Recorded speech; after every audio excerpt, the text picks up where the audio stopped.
Well, welcome to another Cutting Edge Show. I'm Mayor Omar Neal, the former mayor of Tuskegee, Alabama, host of the You Got the Power syndicated radio talk show, but co-host to the Cutting Edge Show. This show is being brought to you in part by the School of Public Health at the University of Maryland. This is the Cutting Edge, where we discuss all things health and wellness, COVID-19, and beyond. We're going to have an incredible show today. We all have experienced this, someone in our lives, whether or not it's family members or friends, that we've either had to assist as they were going through health challenges or just mental health challenges, and then we've been the healer for those individuals. Now we're going to be talking about healing the healer. How do you heal yourself? And then we're going to deal with grief.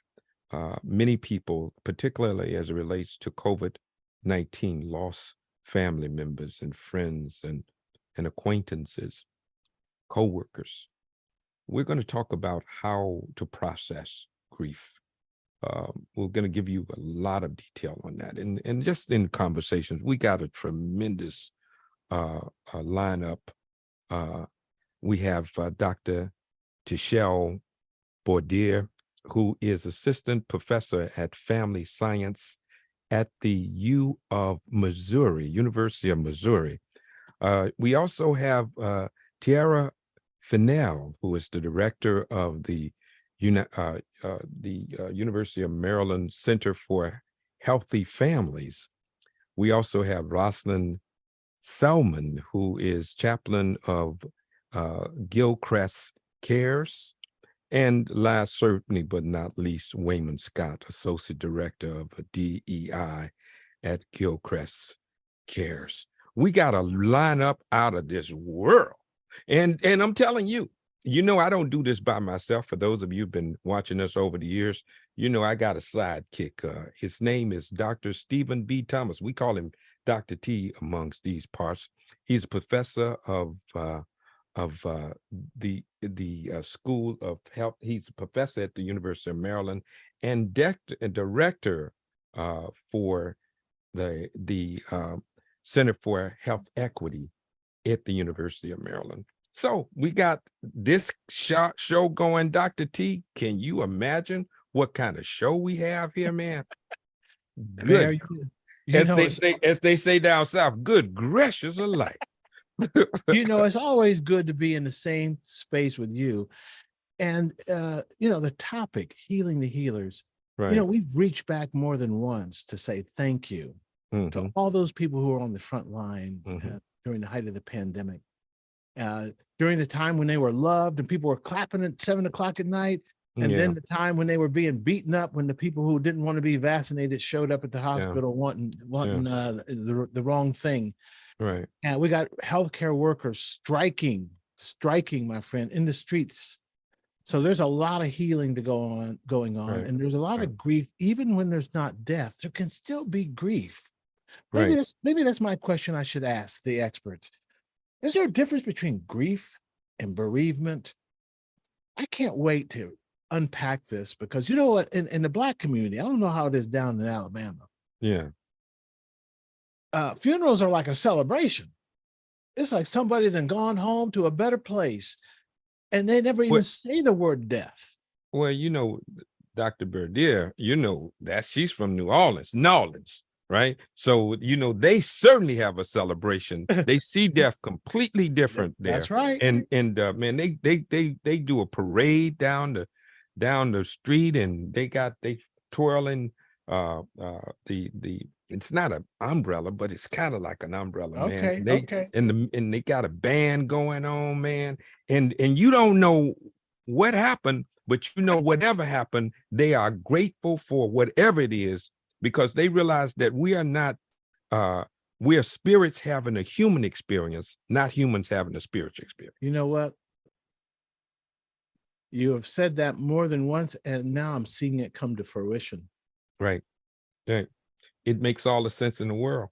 Now, we don't do this by ourselves. We are out here out front and people see us, but there's a team behind the scene, headed up by Meg Jordan, our technical director, Saraya Khan, a social media coordinator, as well as Elijah Pugh Jr., sound designer. I see you still bouncing to his song. Absolutely.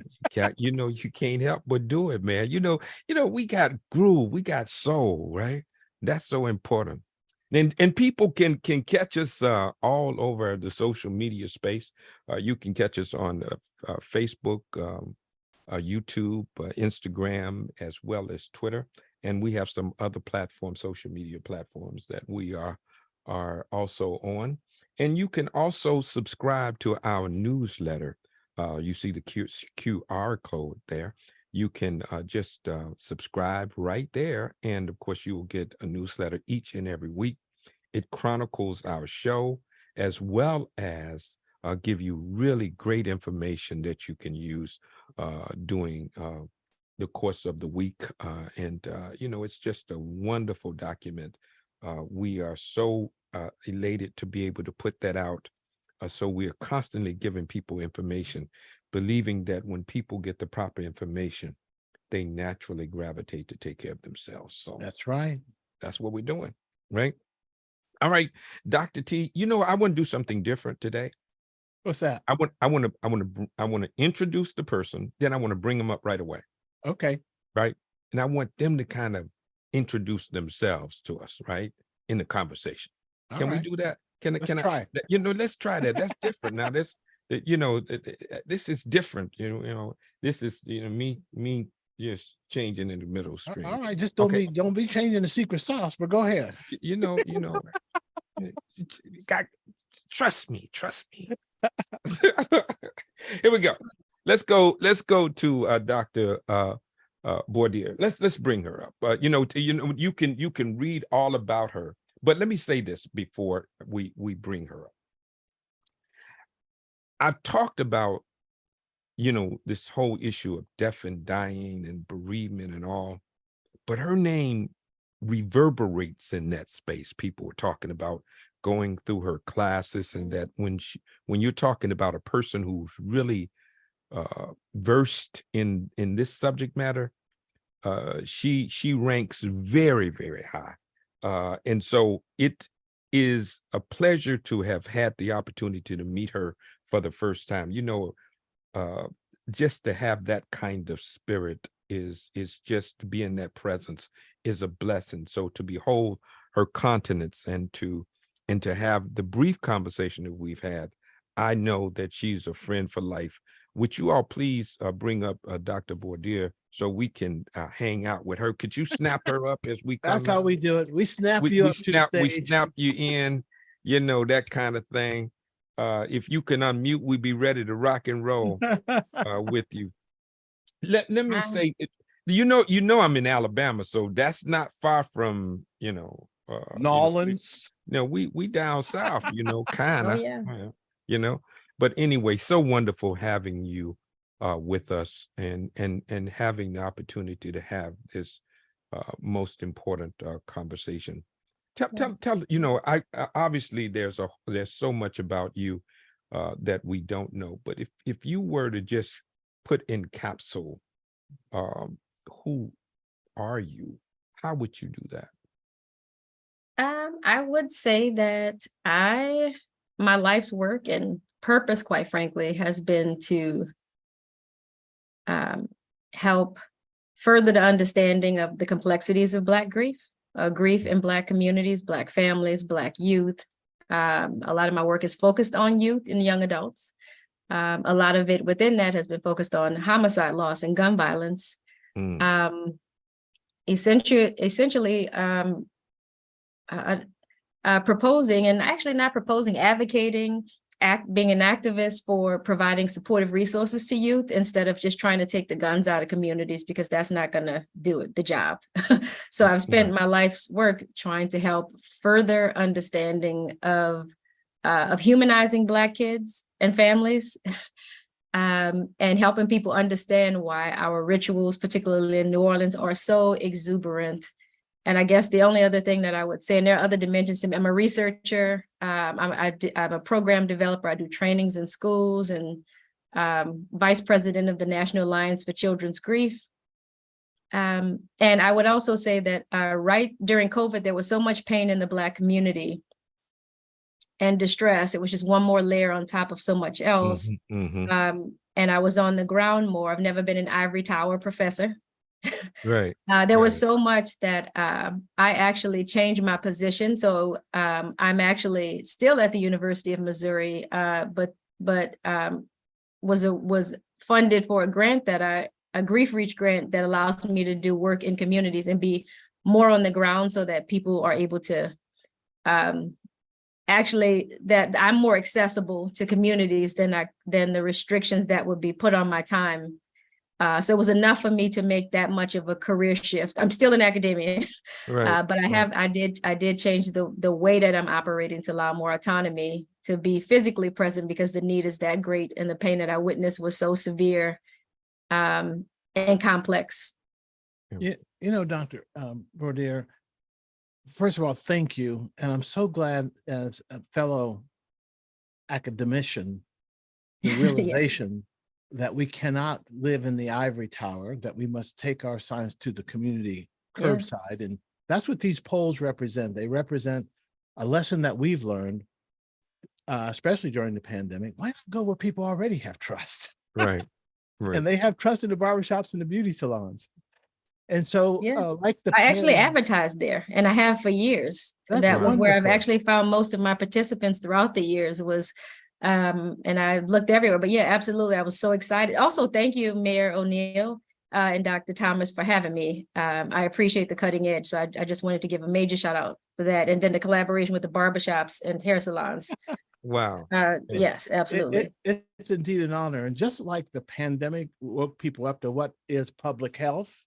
Right. Sometimes they don't know the difference between public health and medicine. They know it now. I can only imagine for you, what is a thanatologist? We've had all kind of ologists on, gynecologists, cancerologists. What is no, there's not no cancerologist, man. Oncologist, man. Let me get it right. You create some, you go start some confusement, doctor. What is a thanatologist? Yes, well, I guess we could add to that I'm a developmentalist and family scientist, but thanatologist is a specialized field, training education around death, dying, and bereavement. Wow. And bereavement would be the grief our expressions and feelings after a death loss. Grief would be what we feel after any loss, death or non-death. And that's the official difference between the two. And I would say that Black populations deal with large amounts of grief and bereavement because we're dealing with death and multiple non-death losses, racism, you will get to that. But so really it further complicates the grief that we deal with when we're fatigued by it, quite frankly. So I'm so glad you're on the ground doing this work, because people don't care how much you know until they know how much you care, right? And your being there present is a direct indicator of your caring. And so thank you for caring. Welcome. Thank you. All right, let's bring up somebody else. I don't know who's next, but whoever's next. Well, Tiara Fennell, let's go. She's assistant professor of couples and family therapy. Met her today. Well, you don't meet, spirits don't meet. Spirits reacquaint, right? But just a wonderful spirit, a wonderful person, very jovial in her conversation with us today. So what we're going to do is we're going to bring her up and have this conversation. How are you doing today? I'm doing well. Happy to be here and grateful for the invitation. That's wonderful. And tell us a little bit about, again, this is the first time we've done it like this, but I wanted to do something differently here. I wanted people to, in their own words, to express what they want people to know about themselves. So that's what we're doing today. So kind of give us a snapshot on who Miss Fennell is. Yes, absolutely. So, how would I describe myself? I think first and foremost, I'm an advocate. I hope to be a community leader. I'm early in my career as a couple and family therapist. I've always been interested in community mental health work because those are the people normally being served that, that have these free service options that normally wouldn't have access to mental health care. So that's my push, that's my purpose.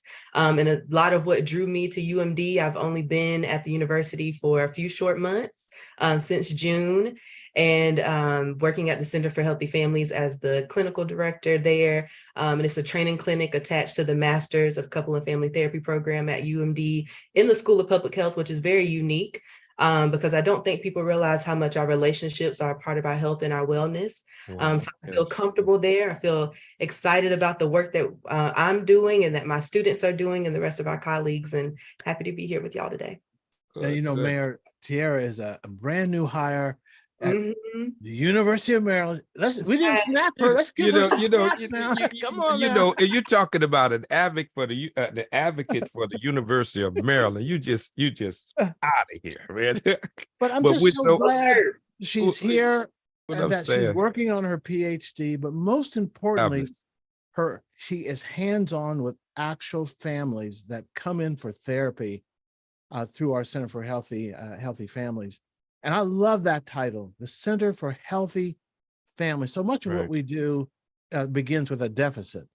And so you're in a sweet spot. Welcome aboard. Thank you. What do we say? Go Terps. Go Terps. That's right. We are fearless. You got it. Exactly. We're elated to have you, and we're just so happy to have this conversation on the cutting edge. This is really, really a good conversation to have. This is very important dialogue. Let's bring on, because I want to get right into our conversation. Reverend Rosalind Salmon, board certified chaplain and pastoral counselor. Again, a person that I was reacquainted with in the spirit today, but has such a wonderful spirit. The conversation commenced when we were preparing to come on the air, and just to know that someone who deals with this as a chaplain or a reverend, that's the people who have to also minister to families. And so from her very practical space, we wanted to get her perspective on this. Let us bring up Reverend Chaplain Salmon. Let's snap her up as she comes. Yeah, thank you. Thank you so much. Thank you, Dr. Thomas. Thank you, Mayor Neil. I am privileged to be here, and I am so grateful for the opportunity to be here. When I think about my work, and particularly when I think about it in terms of chaplaincy, my primary role is to bring forth a kind of narrative that is healthy. And often in grief and in marginalized communities, with every possible variable that we deal with on a daily basis, and particularly the Black community, often we run into narratives that simply aren't life-giving. And so I enter into those spaces with a kind of culture of humility that understands that there are multiple things that are impacting how we make meaning out of life. And so as I journey with those families, I co-journey to help them create their own narrative, and not something that has been vetted in them through religious institutions or social constructions, and kind of just sanctifying their human experience and letting them know that they can live and exist in their own narratives without judgment. And so it's an awesome opportunity to sit with families and affirm and validate how they're feeling and why they're feeling the way they are. Reverend. That's deep, Doc. You know that's deep, right? Very. Real deep. And it's the second time we've heard something. We've heard the word Black grief. We've heard now the word grief in marginalized communities. And I'm thinking, well, grief is grief. So when we say Black grief or marginalized communities, I'm hoping I learned tonight why that's important that we make that distinction, because a lot of people at the bedside don't look like us. And you're saying this is something special about our community. Wow. Yeah. Absolutely. Yeah, go ahead. Go, Please, go. ma'am. No. You continue. Because I don't want to get too far into the conversation now, but I want you to continue, because I got something that I want to talk about that I want to know personally. Go ahead. I want you to. Yeah. And so grief is ambiguous, right? And so it is something that we all experience, uniquely personal. And what makes that so personal is our cultural, our families, our religion, our social constructs, our neighborhoods, all of that. And so, yeah, Black grief is different. And it is something that I'm going after as a personal mission. Thank you. Thank you. Right. That's powerful. And I like this concept of writing our own narrative. Yes. Right. That's taking ownership. Right. And that's important. That's empowering. Right. And that's so critically important. So thank you so much, Reverend Selman, for what you do in your work. This is incredible. And this is a great show. Last but certainly not least, Mr. Wayman Scott, Associate Director of Diversity, Equity, and Inclusion. He is hanging out with us here. And again, one of the things that is important as we talk about this concept of diversity and equity and inclusion, community relations, all of these things are very critical as we look at how we how do we fit in to the greater society. How are those issues of racism and those other things that marginalize and subjugate us, how do we process those things, and do they give us grief? Do they give us health issues just because of who we are? Those are the kinds of things that I wanted to talk to him about. Let's bring him up and talk to him. Snap. Man, what's going on? How you doing? Mayor Omar, Neil, I am grateful to be here. Thank you for inviting me. Dr. Thomas, I am so grateful to be here. I am excited and humbled to spend time in space reflecting on grief, reflecting on what that means in the Black community. And coming out of the space as a former counselor, as a former chaplain, and now working as an associate director for diversity, equity, and inclusion, I look at it in almost a macro scale. And there's really a question of access to care. There are resources for mental health. There are resources for healthcare. How are those resources allocated?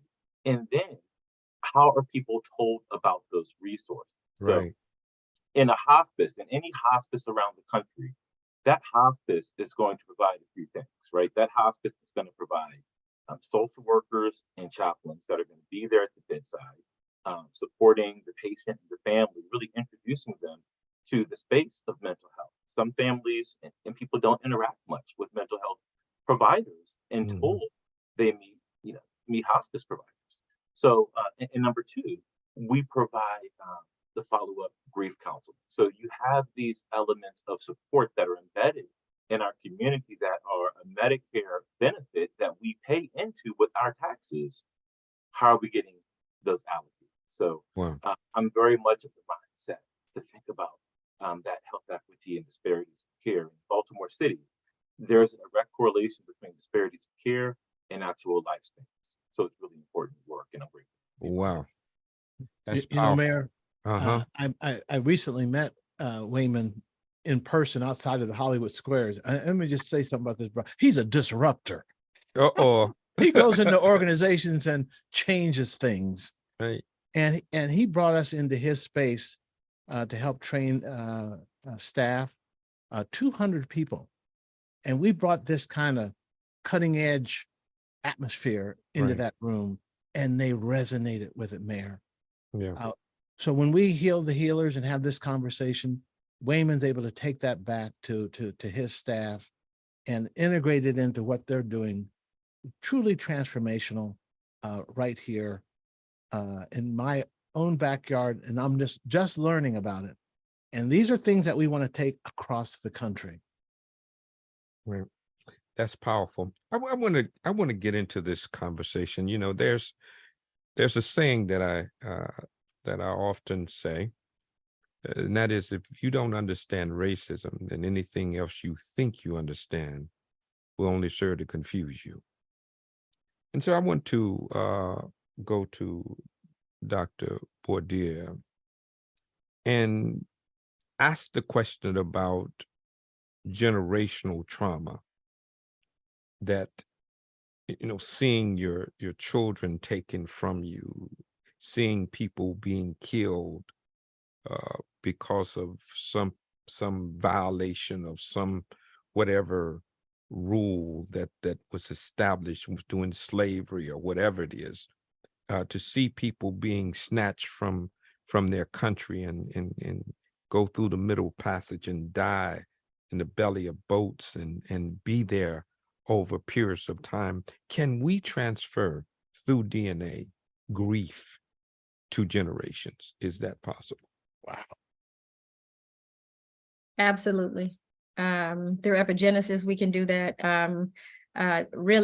Trauma impacts the way our brains even process information, right? And the grief that follows or accompanies it.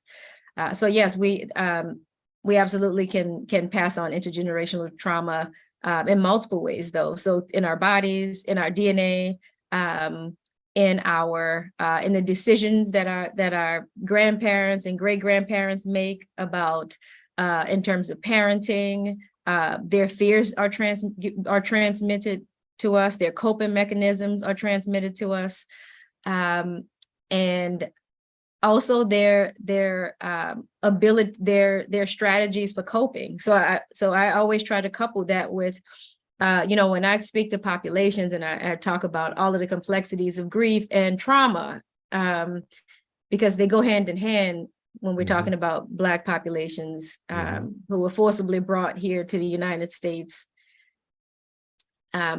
We really have to be, we're always talking about both. We really aren't talking about, we're really talking about them singly, because with every trauma, there is a loss. Although not every single loss involves a trauma, but for Black populations, that is often the case. We take their trauma narrative. So I really appreciated what Dr. Roslyn mentioned, what Reverend Roslyn Selman, sorry, I'm combining these. I'm in Canada right now, by the way, at the International Work Group on Death and Dying. So trying to represent us, and I'm so in any case, providing a counter narrative can help with some of that. Like notions of being strong has both been a strength and a challenge in Black communities. Religion, the intergenerational transmission of religion that was, or religious and spiritual beliefs that served to oppress Black people. So when we look at many of these, there are a lot of cultural conflicts and what can be passed on, and we can actually pass on trauma. We can also pass on beliefs that don't serve Black populations. If you're dealing with loss or grief, and in my recent research with Black young adults, Black women, and looking at intersectionality really in their coping in college with various types of loss, both health related and violence related. Oftentimes they would talk about needing help, but really hiding it from their family members, that they're trying to get counseling, or they're talking to peers, or they're talking to me even. As a researcher, due to stigma, they're told to pray. And so even those types of things can produce harm, right? How to balance strength with rest in the NAP ministry. And so also how to create a counter narrative to the one you've been given, right? How to engage in self-care and all of those kinds of things. So I just wanted to say that, a lot of the coping mechanisms that remain effective to the best of our abilities, but some of them don't serve us in the same way. And this newer generation they're responding and they're evolving in terms of culturally. You know, cultures evolve, and I'm seeing that in my research in terms of trying to disrupt some of the cycles of disrupt some of the patterns that have been passed down that no longer serve, and probably have for a while not served or contributed to all of the chronic illnesses that we deal with in the Black community that become the death of us. One example of one of those cycles to break. One example. Rest. Rest. We need rest. So oppression counts on. This is part of the challenge for Black populations and marginalized populations in general. Oppression relies on our fatigue. Wow. Right. And so there's Black grief fatigue. There would be LGBTQ fatigue, and any group you want to name, Latino fatigue, you know, and it's this constant cumulative losses that are disenfranchising and often sudden make it really challenging to cope with, is particularly when you go into a store and you're also being followed. You get in your car and there's a loss of comfort and relaxation because you're driving. So this constant quest to prove yourself, to have to show your ID, prove I have college students who won't even tell their professors when they have a loss because they don't want to be stigmatized. So just this constant quest to be strong, to keep it together has helped us in some ways, right? Yes. Our ability to regulate our emotions, despite what they show despite how we're stereotyped on TV. But there is this quest to this fight for rest, because to not rest is killing us, and to find ways creatively to do that, and to find safe spaces to create safety and calm where it doesn't exist. And to have these intergenerational conversations when we look at grandma's way or grandpa's way of dealing with this. And what we're learning and what we're seeing and we're knowing, because Black female college students are among the top graduates of college around the US. So I just want to throw that shout out too. So knowledge is power. And we're seeing that, and it's like how to bridge these conversations so that we can continue to disrupt it, but also respect these intergenerational views about what is trauma. And also, this is one last thing I have to say. Also, you have to recognize that you've dealt with trauma, right? And so that's an issue too. That's a challenge too across the generations. If people don't call it trauma, we just call it that we're hungry or that we're tired. And when we start to use the word, no, I'm grieving. No, I'm tired. When we say those words, that's just the first step. So anyway, that's. Naming it matters. Yes, absolutely. Absolutely. Reverend Selman, I want to take you down south, because when I would go to funerals, they would say that Christians don't grieve the way that other people grieve, right? They said that there's a different understanding of life and death. And what I have also come to realize is that this generation is less churched than previous generations. So how does that comport? Because if they are not getting that kind of orientation, then how are they coping with grief if it's not like the churched people do? Yeah, that's a wonderful question. I love it. So I'm currently getting my doctorate in, and my emphasis is the Black church response to grief. That passage in Thessalonians, Christians don't grieve like others people grieve, is often how I start my grief sessions. Because we have to demolish this idea that Christians don't grieve. Or even more importantly, that they shouldn't, because we have a hope, as that text continues to talk about. That's one of those generational things that we have to debunk, because this idea that grieving, which is a natural and a normal response to loss, is somehow contrary to being strong, is the wrong narrative. in a completely unhealthy narrative. And so many, even within our church structures, are grieving silently because we do a great job about, in a Christian terminology, we do a great job in praising Jesus, the divine, but we have very little conversation about the fully human part of Jesus. And so if we can kind of sanctify our human experience and validate that, that yeah, it's okay, Christians, to grieve like other people grieve, then I think that we would cut into this kind of false existence, this strength that's not there, that being weak and being vulnerable is not necessarily a negative posture, that it's deeply human. And to be deeply human, is all right with me. And my motto is sanctify the human experience. Yeah. That we may walk in the authority and the power which we have. Well, Ms. Fennell, could you help me with this notion that somehow when people see violence daily, when they see it on social media, when they see it in their community, the vicarious trauma that they are exposed to can lead to compassion fatigue, right? That in order for me to survive, I can't care, right? I have to dismiss it, and I have to say, I'm now concerned about me, my foe, and no more. Right? So help me to understand, is that what we are experiencing in the Black community as a mechanism for coping, is to detach ourselves and become less sensitive to what is happening around us? Well, the first things first is Dr. Bordeaux brought up, the transmission of intergenerational trauma, what that looks like. I've been developing a training for clinicians specifically about how to work with African-American families through that lens, and specifically our trauma as Black people being descendants of slaves.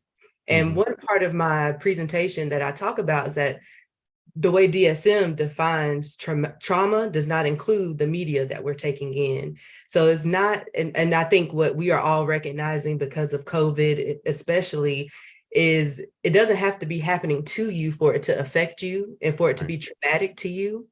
And I do believe that some folks have developed this idea of, well, if I just disconnect, if I don't care, then that somehow makes it better. But overall, you can't ignore it. It's all around you. If you log off social media, you can just go outside and see people doing things are happening to folks every day.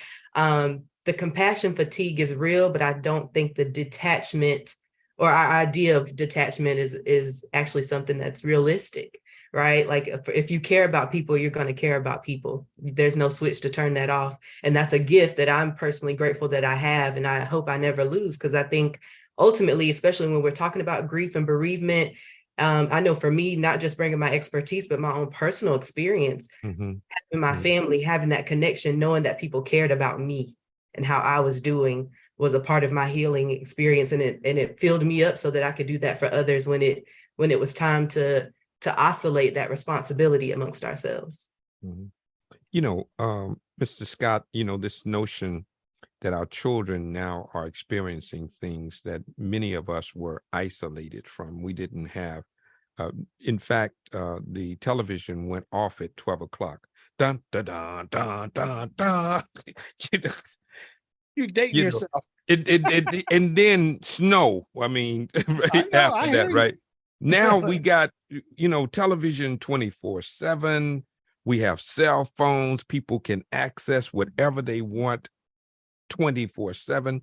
Our children can't shut it off like we could, or have those moments where we can rest from that kind of exposure, right? Be still. How are they processing this, and does it exacerbate their desensitization?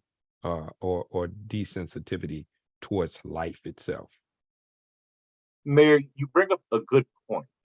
There was a time when something like cyberbullying wasn't a thing. It didn't exist. So you have this whole other medium of communication. And when you look at millennials, when you look at Generation Z, these are what we call digital natives.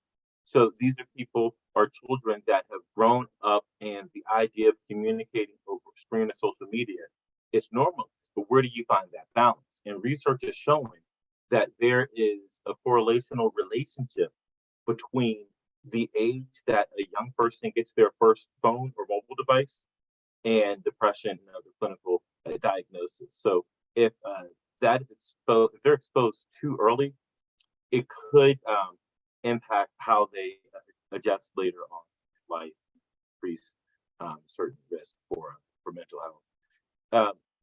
So you want to be mindful of that, but at the same time, we can't just shut it off. That is now a legitimate medium of information. You're getting information on your phone. You're getting homework assignments emailed to you. You are on social media. So it's not something that we can just expect our young people to walk away from, but rather at home, if coping skills and techniques can be taught, really to manage and challenge that. We talk about residual or secondary trauma and grief. Yes, your phones are going to be exposed by that. The difference between the time period of the TV being in the living room and there's that one family TV and now is that parents, grandparents, aunts, caretakers, they're not able to curate, right, what their young person is looking at on the phone. But years ago, we know it was there was one TV in the house, maybe two if you were lucky, right? And if you're really one TV in the neighborhood. Well, that might be a little bit. You talk about you had one in the house, man. You were really you were that's high cotton there, brother. You know, Mayor and Wayman, stay there for a moment, because this distinction I wanted to unpack. Black grief, grief of marginalized group. Now grief with kids. There may be developmental dynamics as kids grow. But how about gender?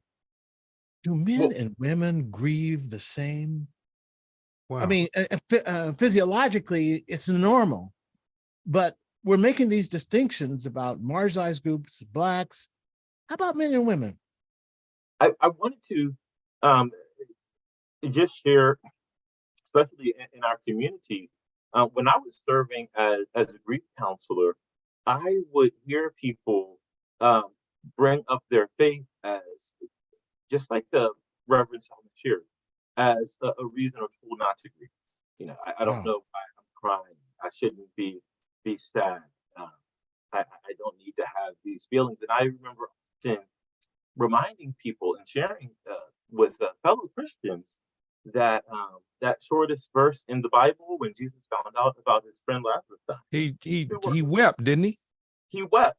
Right. And I think in the book of Matthew, when they were the storm was on the sea, and the disciples were scared, Peter was dang near in tears. So there are strong emotions that happen. There are fears, there are tears, there are all of these complex things, and there's nothing really faith about them, but it's our perception. And when you look at men and women, it's really like, how open are you, right? This idea of this stoicism that men have to be a certain way, or men can't cry, right? And right. That's what I ran into sometimes as well.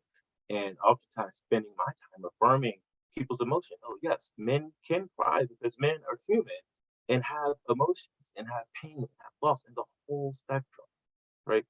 And you see that, and everyone is unique to themselves, but yes. That's a powerful question, because I was told that boys were rags and snails and puppy dog tails, where girls were sugar and spice and everything nice. And then when a little boy get hurt, get up. Little boys don't cry. But little girl, you hug her, come here, sweetie.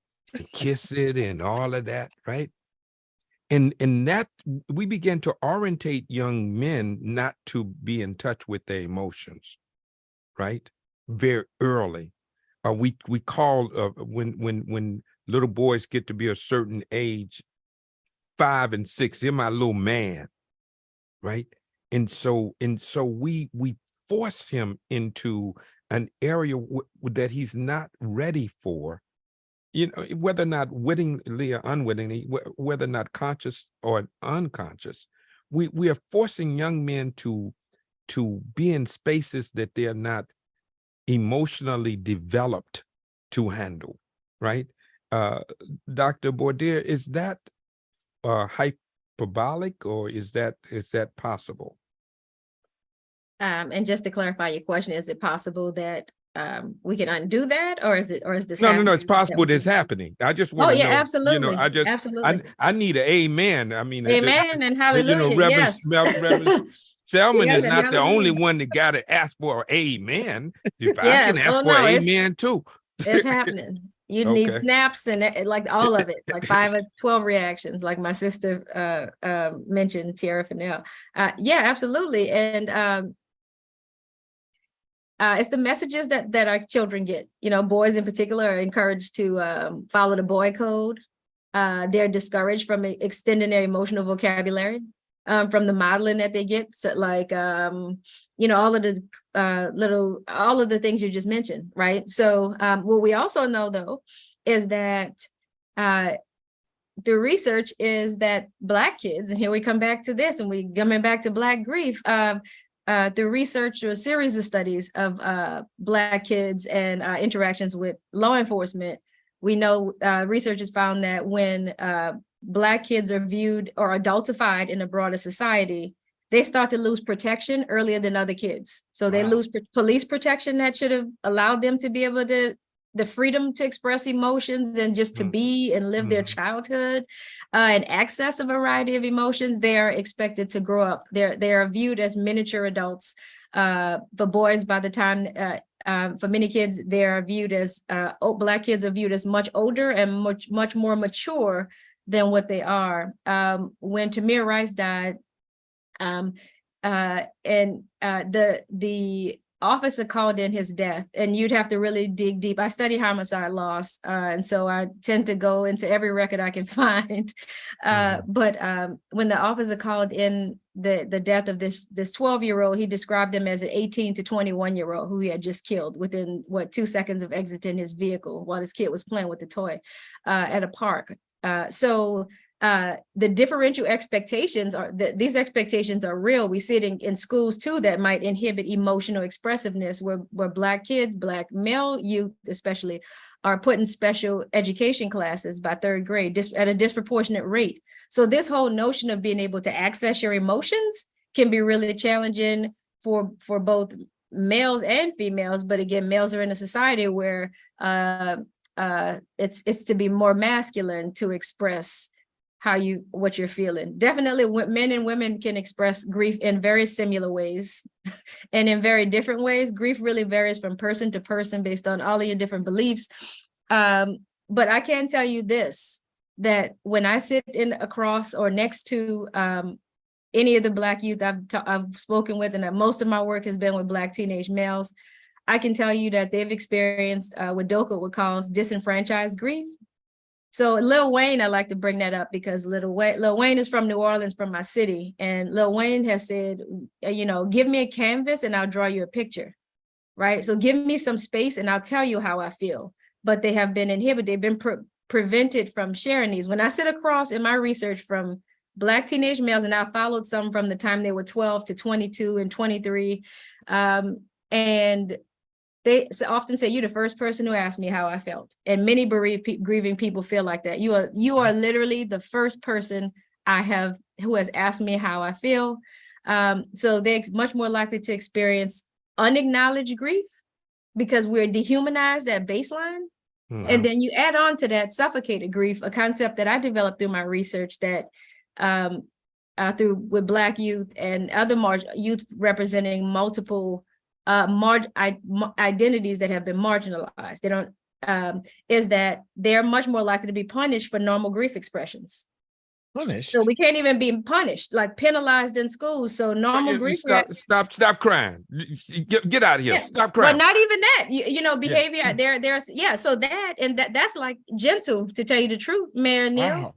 They have suffocated grief, and I hope we use that, not just because it's my research. Oh, I Right. can see it. That's putting it where the cows can get it. There I you mean, go. but it's the penalties that we pay. So our grief, you know, when people don't acknowledge your feelings and validate your story, that's one thing. You might be angry, upset, your feelings are hurt, but when you get penalized for those, we saw it in the march in protest when Black people have been sprayed with hoses for a behavioral expression of grief, compared to January 6th, where the police were like, we also see it in classrooms. Black youth are dealing with tremendous amounts of grief, trauma, vicarious trauma, historical trauma, and bringing all of that into the classroom space, represented largely by a white population of educators, and sometimes burnt out Black educators, and are much more likely their behaviors, because Black youth are stigmatized and stereotyped.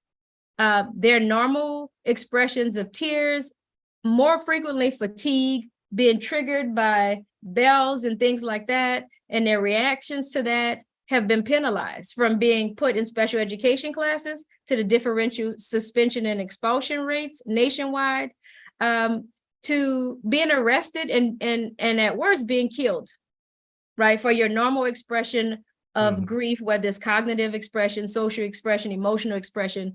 And so that's it. So being a cost associated with your grief when you're dehumanized is really a big thing. And it's hurt our people across genders and sexualities and things like that. And it definitely disproportionately impacts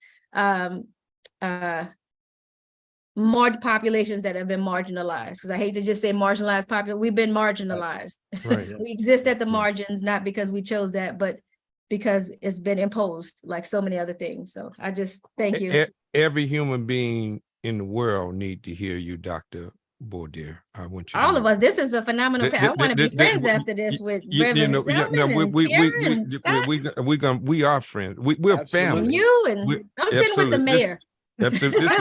And Dr. Thomas. Come on. Come on. You know, let me say this. One is a couple of things I want to do. One is I want to get a pulse of how we feel collectively as we go through this. So Dr. T, if you could tee up our word cloud, and then I want to go to Reverend Selman to talk about the notion of mental health and how it is perceived in Black community as being crazy. And people feel they will be hurt if they go seek help in employment, in socialization with other people, you know, in relationships, whether or not it's family relationships or relationship with girlfriend, boyfriends. I mean, when you seek, you know, people literally feel, so they suppress, right? Whatever they're experiencing, hopefully that they can sleep through it or whatever, they can go through it and kind of medicate themselves. And I think that may lead to a lot of drug addiction, is that they're trying to suppress the pain, right? That they are experiencing without any assistance clinically and otherwise. So what I want to do, Dr. T, tee it up. I've already given you the question. I hope you can remember it, because I won't.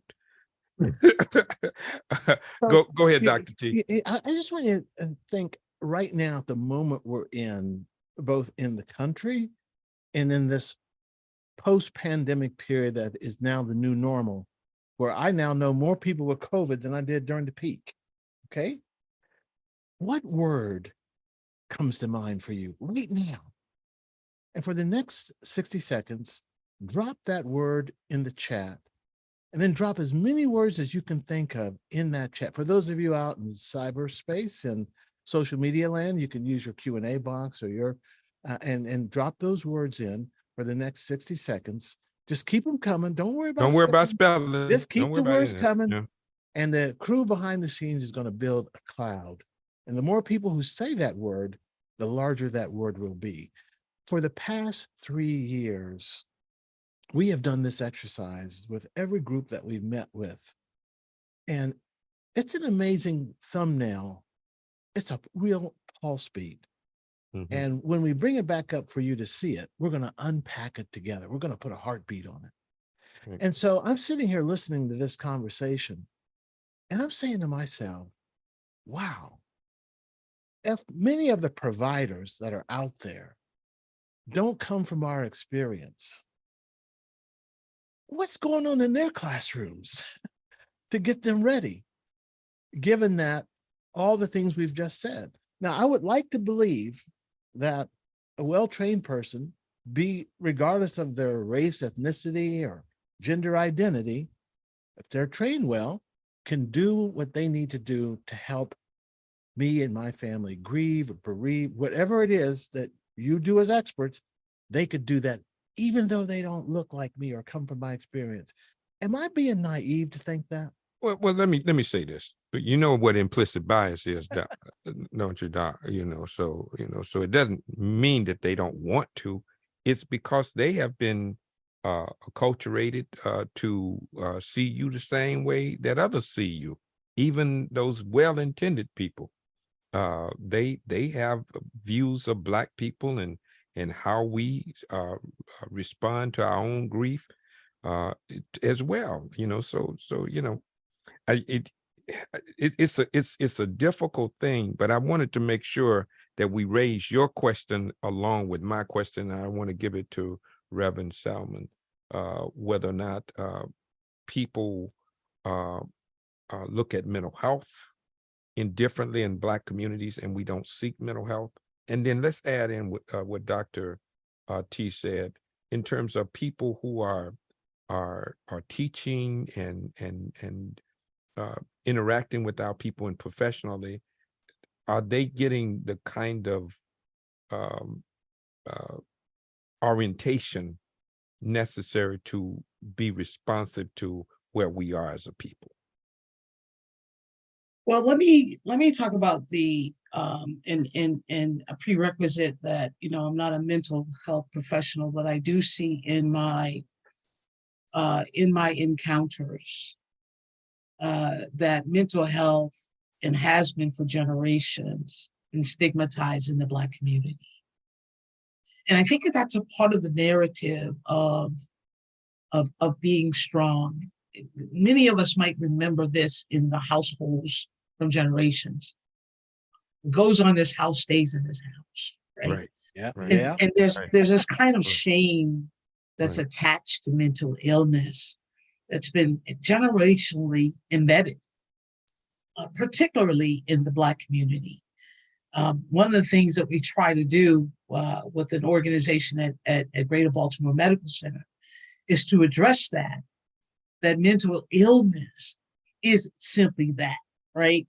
And the narrative that you attach to them has often been embedded and taught either from a negative social construction or family, but mental illness is simply an illness. It does need to be addressed, and it does need to be humanized. And the stigma does need to be erased within the Black community. That's very, very deep issue, and particularly when we talk about grief. Do other circles, institutions, disciplines outside of the Black community from different cultures understand us to the level where they can sit with empathy? I hate to make a large generalization that that's impossible. I do think, however, in my humble opinion, that empathy and really being able to sit with you and understand cultural relevance is important. Okay. Y'all know I Cultural have a lot relevance of thoughts matters. about both of those questions. That's deep. So what you say, Ms. Fennell? I said I have a lot of thoughts about both of those questions. Well, but let unload. I mean, Yeah, You got the floor. Now what you all need to realize, you all know if We in the barbershop. you know where we Please are, go right? on. Right? Let's I have this do. conversation. You don't have to even wait for me to ask the question. Mr. Scott, chime in. I mean, this kind of conversation. We're in the barbershops, we're in the hair salons right now, right? That's Yeah. what we're doing. So come on with it. Let's go. Go ahead, Okay, Tara. Ms. Fennell. You know, the first thing I'll say in terms of the stigma, the taboo of mental health in the Black community is definitely real. I know for me, being a clinician, we're something called mandated reporters. There's different types, whether you're working in the hospital, if you're a teacher, we are required by law in order to maintain our jobs and our licenses to report certain things to, you know, child protective services, to the police, et cetera. I have a lot of conflict about that. So I completely understand how and why, you know, my cousin up the street may not be comfortable going to someone who is mandated by law to share and you know, extend past the help they were looking for, and sometimes be interference with other systems that don't mean them the same level of support and love and nurturing that I do, have to become involved. So that's number one. I think the other piece is that all of us as people, but certainly as Black people, because of our lived experiences and this intergenerational transmission of trauma, I think we all believe and we forget that feelings are fleeting. In those moments when these major life events are happening, it feels like this is going to be how I'm going to feel forever, right? It's never going to shift. It's never going to change. And I think a lot of fear is wrapped up in what if I can't get past this? What if I can't move past this? And how I've tried to orient that with my clients when I've worked with African Americans in particular, is like, your feelings are data. They are fleeting. They're going to change constantly. There might be one that is persistent. Grief is persistent, but even it will show itself differently. It presents differently. There's ebbs and flows. You're angry, you accept, you go back to anger again, you question. That is a part of what it means to be a human and have a human experience, knowing that we are probably one of the most inconsistent beings on this earth, right? If we're going off of how we feel all the time. So I think that for me, that offers me a lot of comfort. I might not feel great right now, but I know this too shall pass. And that's also in the good word. All right. Okay. But in regards to training. Amen. Come on. Right. I'll give you an amen. I'll give you an amen on that. I appreciate Go it. ahead. Go ahead. But in regards to training, I know speaking for the program I work for, that is a part of, for one, the university, the institution that we operate within, they have a statement about diversity, honoring the land that all of our institutions live on, Native American land that didn't belong to us, it was stolen, right? Mm-hmm. Recognizing and understanding that history and doing what it can to commit to developing people and professionals who are aware of who they are, where their what their social location means when people see them, regardless of what their intent is. Them being able to recognize in other people, whether you're in that group or not, how we're different, how we are the same, and being able to hold both of those spaces. And I know for me, with the students that I work with, it's a constant conversation. This is work that has to happen once you leave here as well. This is built into your curriculum, so you can't avoid it. I think a lot of what I have seen is that people, when they fall out of the academic or training institution, you kind of get into your rhythm and you forget that you have to do that level of work. And that work isn't just for you. If you are someone who is people facing and being a part of people's very intimate and private and vulnerable lives and experiences. So for me, I hold it as a responsibility. I hope that I'm indoctrinating my students to recognize the graveness of that responsibility as well, not just for them, but for all the people they'll come in contact with and the people they'll teach, the people they'll develop to send out into the world to be clinicians or to just be people, right? And I think that's a responsibility we all need to take on. Yeah. I want to bring up Dr. Ritter and then Javon Gordon, need you to come back when you get a chance. I want to bring on Donna Bruce as well, all new people to the Cutting Edge Show. But let's look at this. Do you all see the largest word in the center? What is that, Dr. Bourdier? What do you see, Dr. Bourdier? It's hopeful. Right? Look at that. And that's what we're talking about. You know, it's hopeful. right? And in that, what faith is, Reverend Selman, in that what faith is, the substance of things hoped for, Cool. And the and evidence of evidence things not seen, not right? seen. Right. So Yes. as long as we can, as in the words of Jesse Jackson, keep hope alive, There you go. Sure. right? Sure. Then we know these two shall pass. Reverend Fennell, right? Right. We know, and I'm calling you Reverend, for because you bootleg and you didn't need you need your license. But if you look at it, we have to remain hopeful. Yes. We do. That's what this is about. This too shall pass, and we have to love on each other. We have to love each other through this. We're looking at suicide at the highest rates they're recorded now, but people don't talk about it. They talk about homicide, but suicide is double that of homicide in this country.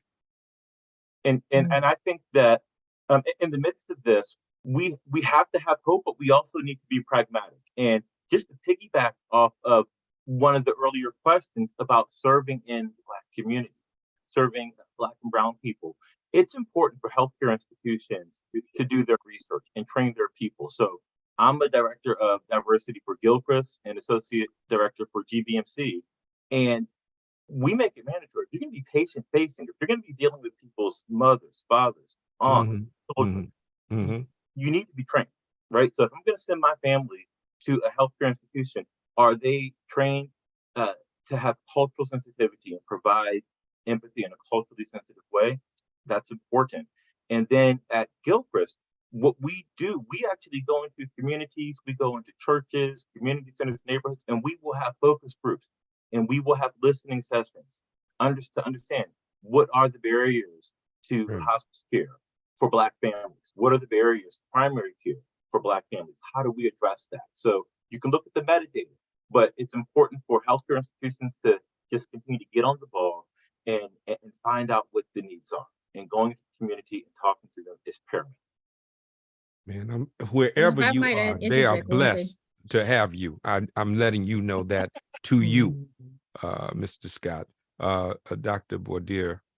I just have one quick thing. In addition to the stigma, it's also if you can even find, so we know that many therapists or clinicians are not trained in race-based trauma.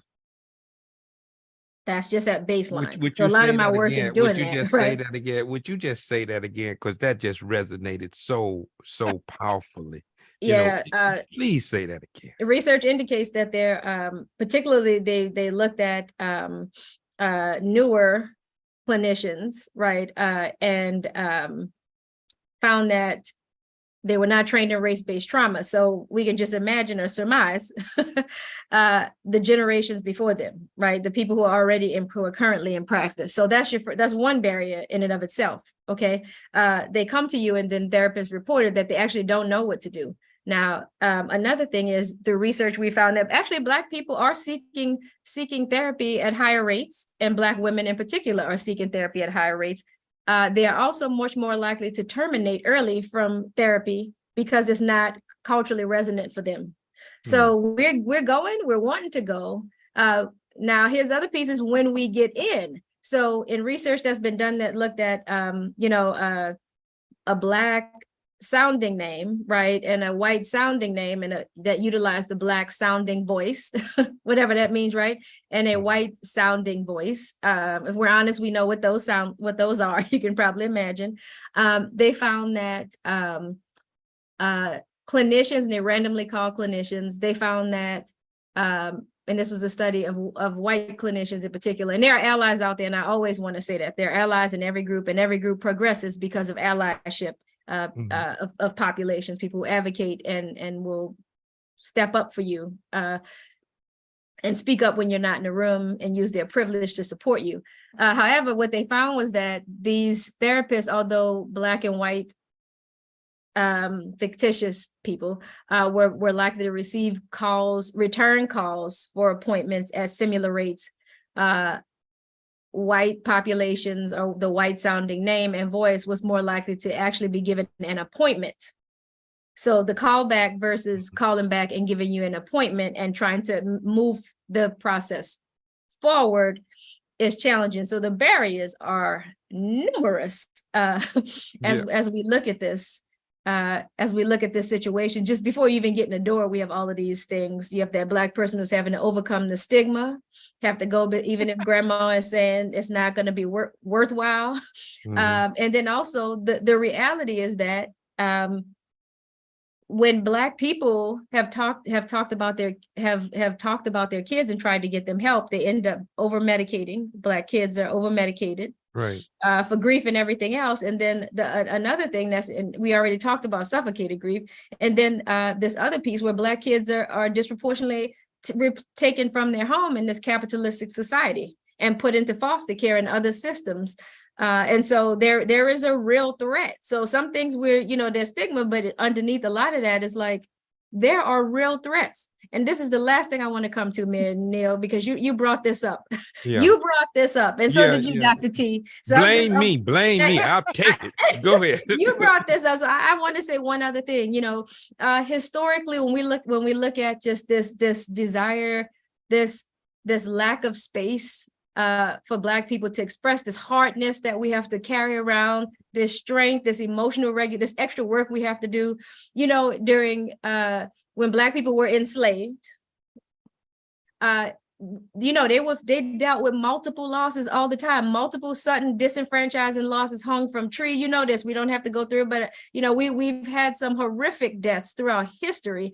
But when you had to keep working, you could not grieve even then. You couldn't have moments to sit down. Grief is a luxury. So you actually, for your protection, had to keep working, or you were going to deal with additional consequences that suffocated grief, being beaten or killed or raped, whatever it was, right? So that is something that has historically been a protective factor. And so when we look at it, that's where we come with the compassion and why we're in these spaces and why I said I have to get out of here, because we deserve other modes. We deserve therapists who are going to meet us where we are, to give us opportunities to use art and creativity. When I work with kids, y'all, I make sure that it's palatable for them. Like, you want to go play basketball? Let's do it. You want to do art? Let's do it. You want to sing? Let's do it. You want to write a prose piece? Let's do it. And so we're so creative. Right. Because all of these experiences, we have so much to draw from. So I just want to say, getting in the door is the challenge. Worried about what's going to happen to your kid when you get in there, will your family be broken up just like we have historically in this capitalistic society? And then what are you going to do when we get in there? Are you even displaying? I have to give 2 hopeful notes. One is emphatic effort does help.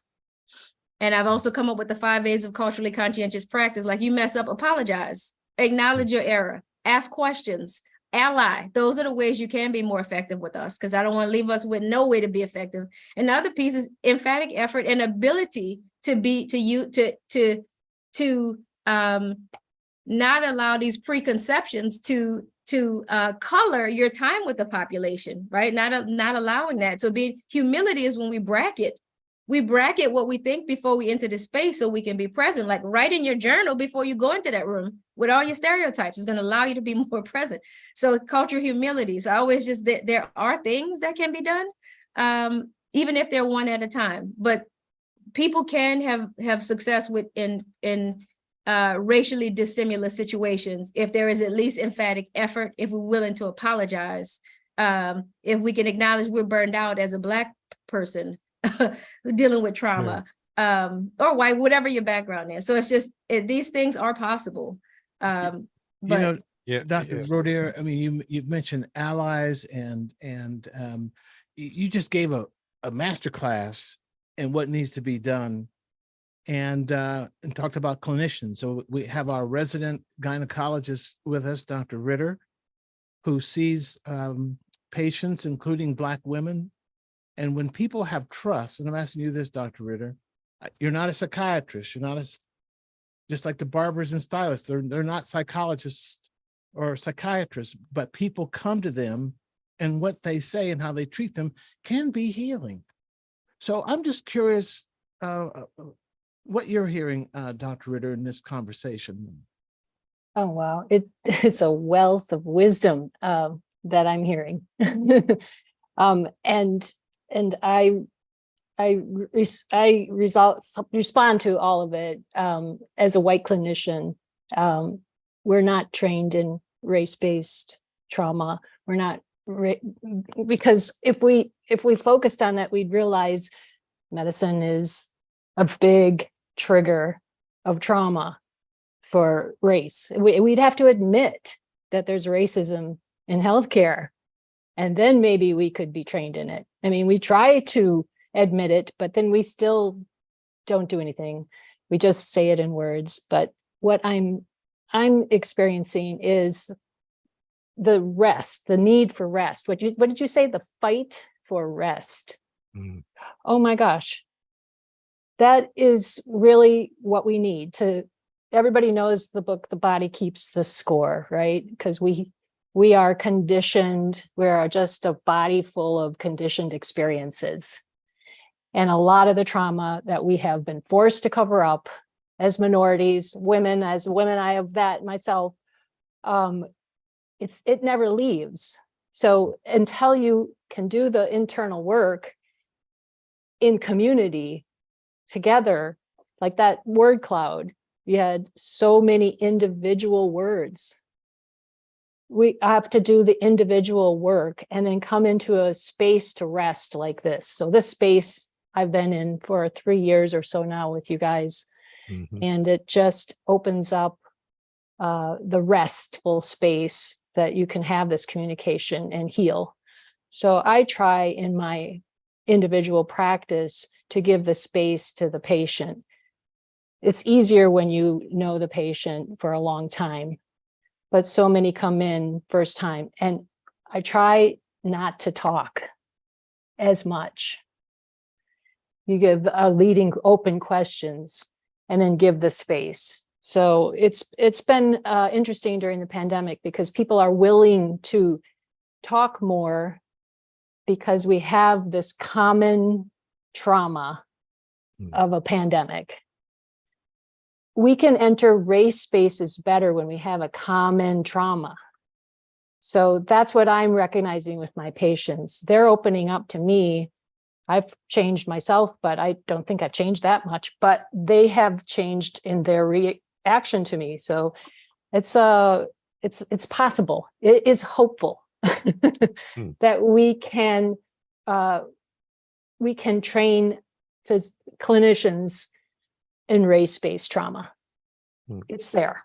So we have a topic, a heavy topic that generates hopefulness, a heavy topic that this space feels like I can rest here. Yeah. Because it's the Trusted Information Center, right? Wow. This is where we have a Trusted Information Center, where we are in a space where people really are seeking truth, right? And if you're in a place where people genuinely want to know the truth, then that's a safe space, because you are allowed to give your truth, to share your truth, believing that we're all possessors of some truth. And as we bring our truths together, then and only then do we get closer to the truth, right? So if you allow me to tell my truth, no matter how I feel, right, just allow me to have that space, and we can all learn from each other in that space. And thank you, Dr. Ritter, for sharing your truth. Let me, we got, do you know we have 8 minutes left? I can't believe it. Incredible. And it's incredible. We have a new person. Donna Bruce and then Javon Gordon. You up next? So in fact, bring them up both. I want. Yeah, Donna, go ahead. Use your screen and pull it down. You got a lot of head space, so we can see you there. You Donna, bring it down a little bit more. Donna, there you go. There you go. There you go. Okay. Unmute yourself. Tell us who you are. Hey everyone. How's everybody? Hey, Mr. Gordon, how you doing, man? It was great talking to you earlier today, man. You're an incredible young man. It's good. Tell the people who you are, and then let's get into this conversation.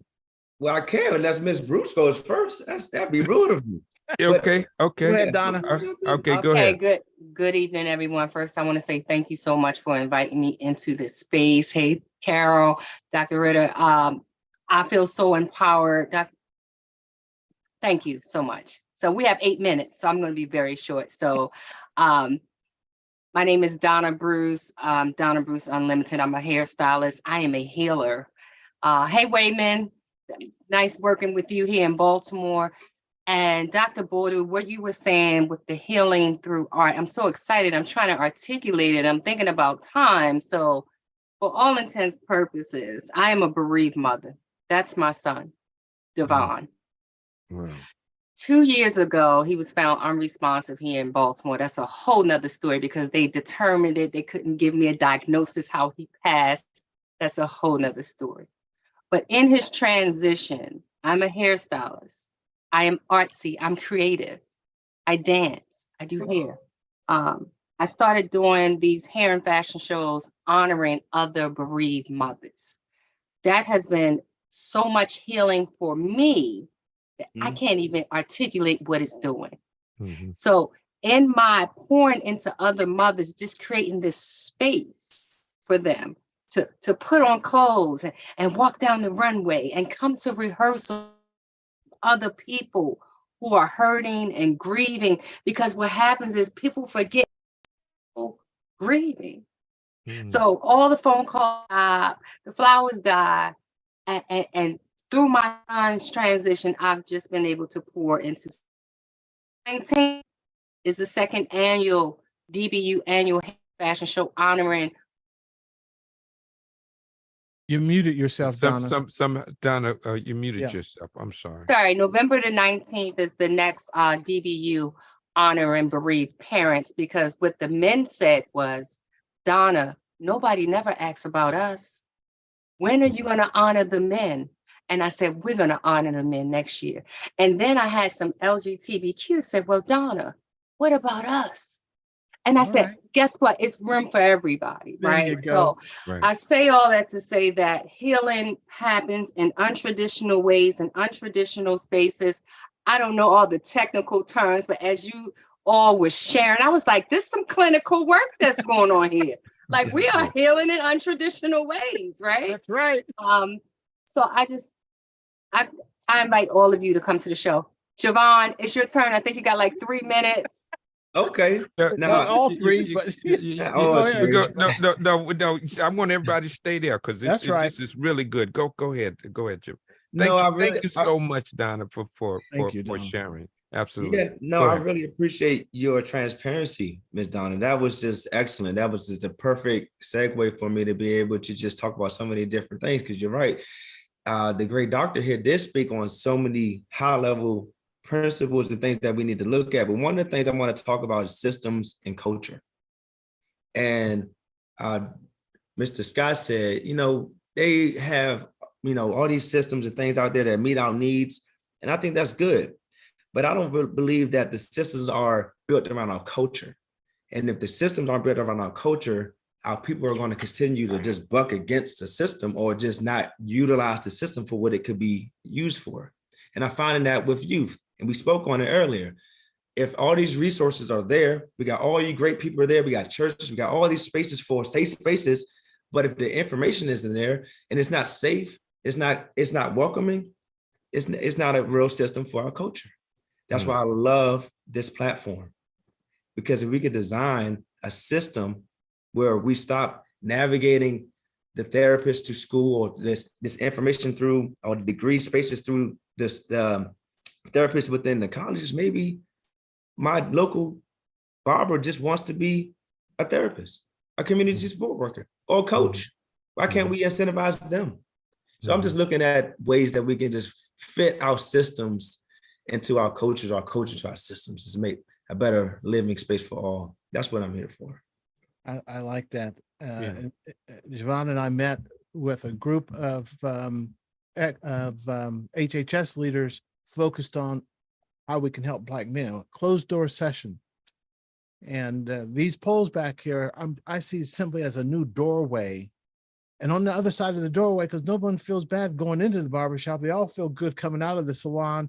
But Dr. Bodu, imagine you walk through these bars, and on the other side is you, or someone that you've trained. Yeah.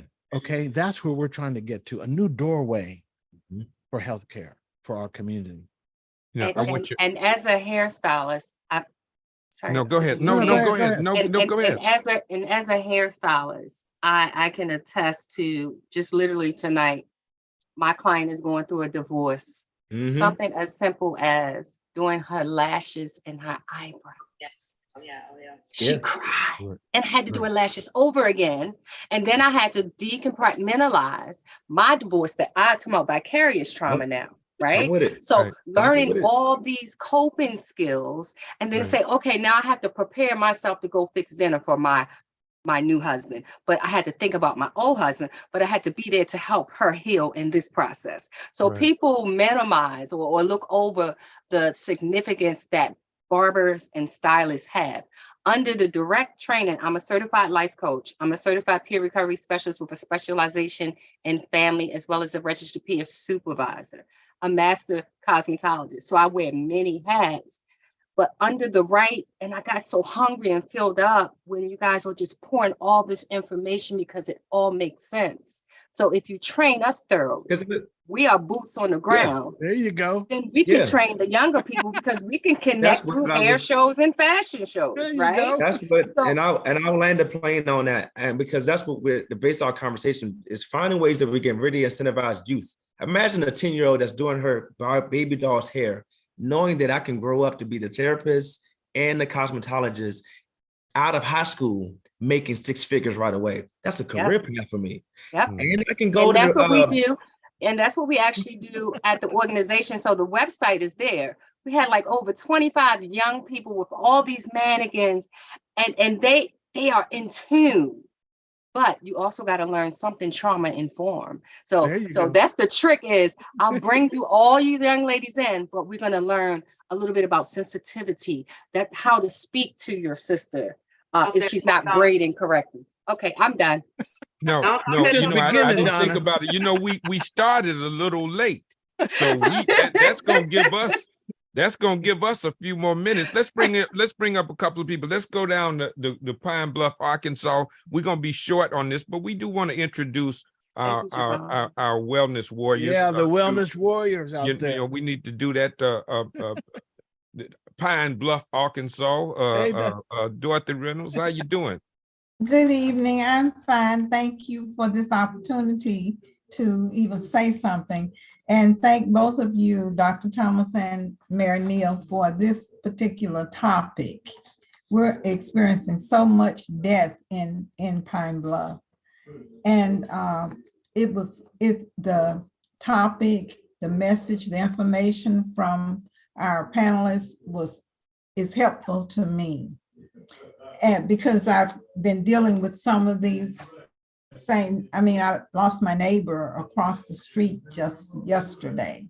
Wow. But in our shops, we have to deal with death, romantic loss, which is grieving, when a person loses a mate to whatever, infidelity, when parents lose their children because they come out of the closet, they are no more the person they thought they were. All of that come to us in the shop. And so this session tonight is really helpful to us because no matter what, we're going to have to either pray with them, cry with them, That's right. stroke their shoulders, make them feel better than they felt when they came into our shops, into our salon or barber shop. So we have to be prepared also. So this information tonight is really preparedness. Yeah. And I appreciate the topic. Absolutely. And thank you all. All Thank you so right. much. We love you so much. Dorothy Reynolds, Miss Pine Reynolds, Bluff, good Arkansas. Pine Bluff, Arkansas. And actually, I was born in Louisiana. There we go. Dr. Baudier, I knew you were see? all right. I knew you were. all The right. hairdo Everybody is on here is fire. I was amazing. keeping the hairdo the whole time. I kind of knew you was a hairstylist. The hair was fire the whole time I was watching you. So. Yeah, exactly. Thank you. All right, let's go to Michelle Lamb. Let's go up to Cincinnati, Ohio. And hey, Miss Lamb, I hadn't seen you since the last time I saw you. Snap her up. And Omar, call another barber up. Let's get to it. Okay, let's go down to Andre to Atlanta, Georgia. bring him up. And who else do we have that's on in the wing? Dynamite Brown. Mike Dynamite Brown, bring him up. We're gonna bring everybody up as we go now. Let's go with you, Michelle. How you doing, sweetie? I'm doing great. How are you? How are all of wonderful. you guys? Doing great. This conversation tonight, I'm Michelle Lamb. I'm in Cincinnati, Ohio. I'm a barber stylist, and I own a barbershop here in the airport here in Cincinnati, Ohio. And what I wanted to say tonight is this touched me in so many ways. One, because I host a grieving and compassionate friends once a month at a funeral home. So, I mean, I'm so glad I was here tonight, okay? And basically I sit in on their conversations when they have it. So this is like great. And then I'm taking a coping class this month, the whole month of October. So, you know, this is so informational for me, and it's so on target because this is what I'm doing now. Wow. And I just want to say thank you guys for all the information.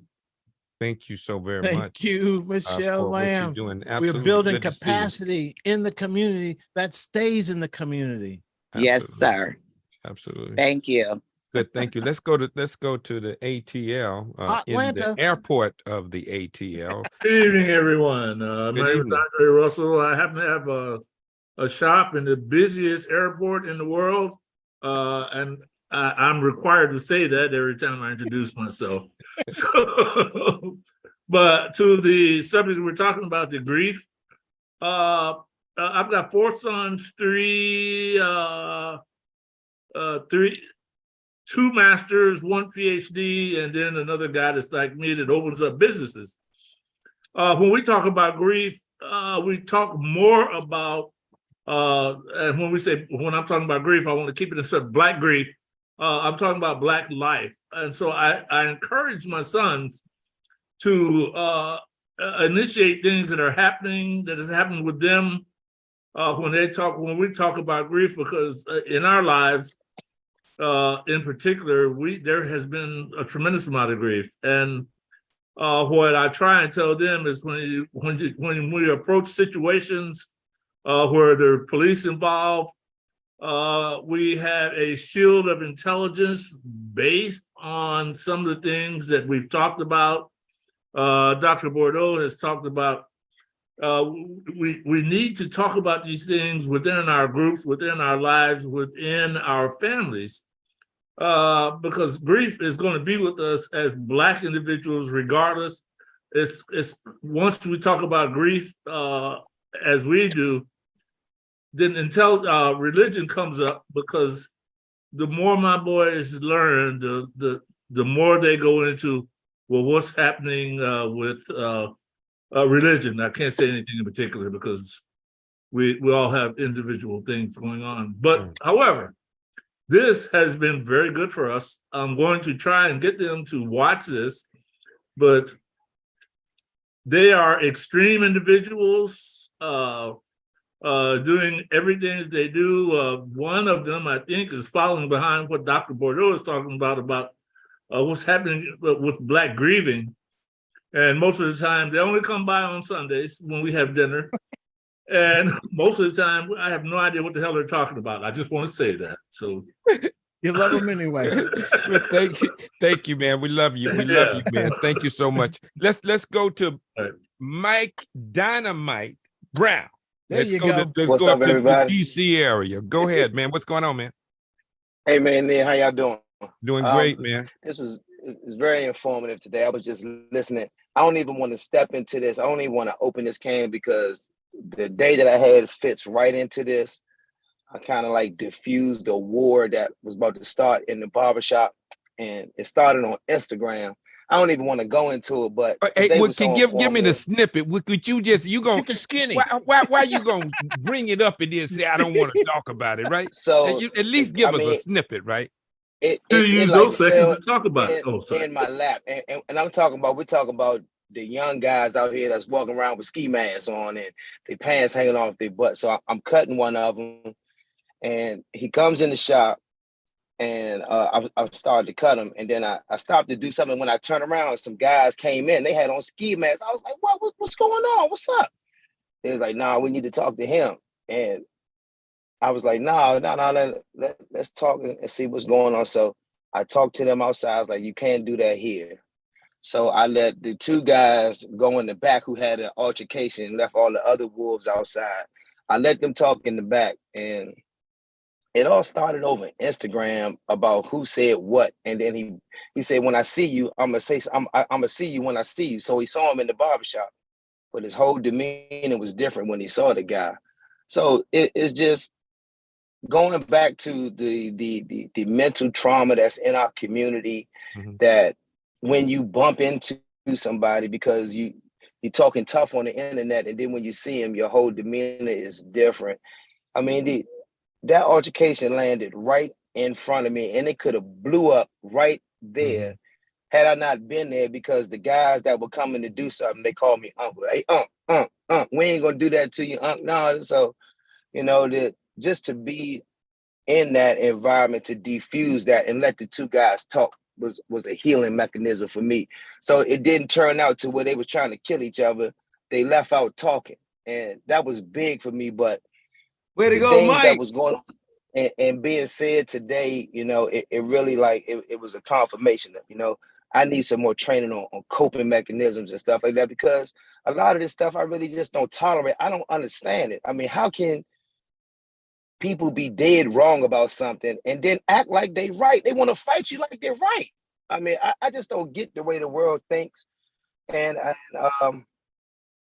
I'm not really empathetic towards it, because these are the same guys that'll go out there and be shooting at somebody and shoot one of my kids, and they ain't done nothing. So I don't have no empathy for people who do these type of things and they just acting because they want to act like that. It maybe I need some more training. Well, you do know that hurt people, right? And oftentimes I think sometimes we forget these guys that act like they big and bad and all of that. These are people who are hurt but don't know how to express it, so they transfer their pain onto other people, right? And so, but this is something, that's why, Mike, that's why we do what we do here, right? So we can talk it out, and I can understand how you can feel, because your children, your sons and daughters can be out here as well and be a victim of something that they have nothing to do with, because somebody is hurt and want to vent their thinking about that. Yeah. Now, Mayor, I just want to say this about Dynamite Brown, because that took courage. Right. To de-escalate. It also shows that when they call him Unc, they got some respect for him as an experienced Black man in the barbershop. Right. Okay. And the barbershop's a sacred space. It's like, okay, don't mess up in here. But you gave him a room to talk, Mike. We got to snap that. Yeah. We got to snap that. All the years you've been coming in here and the training you've been through, he's a certified community health worker. He's a licensed lifestyle coach. You put it to practice right there in that moment. I just have to commend, because when you think about it, between what you do in the community, your training, somebody's son is coming home tonight. And maybe that might not have happened had you not been there to intervene. It's a perfect example of how. And with this ski mask on, I was scared. I got nervous. Right. Yeah. You know what courage is? Courage don't mean that you're unafraid, Mike. Courage means that you act appropriately in the face of fear. And you did that. Right?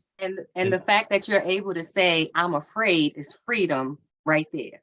Right. A Black male to say, I was afraid, shows that everything that was talked about tonight, you just exemplified everything that was pretty much trying to be conveyed, to not be afraid to say, I'm tired as a Black male of being the leader in this community. And then they roll up in my shop like this, and I still got to rise to the occasion. I was scared. So great job, Mike. Right. We love you, man. Appreciate it. Thank you so much. You know how much we love you, man. So thank you so much, man. Absolutely. Well, we got to do this again, man. We got to do this show. We got to do this. Snap it up, man. Yeah, This can was a we great, do this one great more show. time? We're gonna do. Absolutely, we'll come up with the time to do this again. Obviously, time is you know, we can do this. Well, let's do this again. You know, it was a poem that says, the clock of life is set but once, and no man has the power to tell just when the clock will stop, be it late or early hour. Now is the only time we own. So let us live, love, toil with his will. Let's place no trust in tomorrow, for our clock may then be still. We have this moment, and we have used it well in sharing our truth. I have gained so much from each and every one of you. To our guest, thank you so much for this authentic conversation. We will continue to have it, and you will be invited back over and over and over again because of what you offer to us. And we thank you in advance for your saying yes. Okay, so let's do that. Dr. T, love you, man. Reverend Selman, thank you so much for what you're doing. Dr. Bordier, thank you so much. Ms. Fennell, thank you so much. Mr. Scott, thank you so much. For all of our new people, Miss Bruce and Mr. Gordon, the new folk, thank you. We love y'all so much. And to Wellness Warriors, thank you all for everything that you do. This was an absolutely incredible show. And as always, I'd like to leave you with these two words. Remember that I love you with the perfect love. But more importantly, remember this: you got the power. Until the next cutting edge, have a wonderful day. Bye-bye. You got the power. Bye-bye.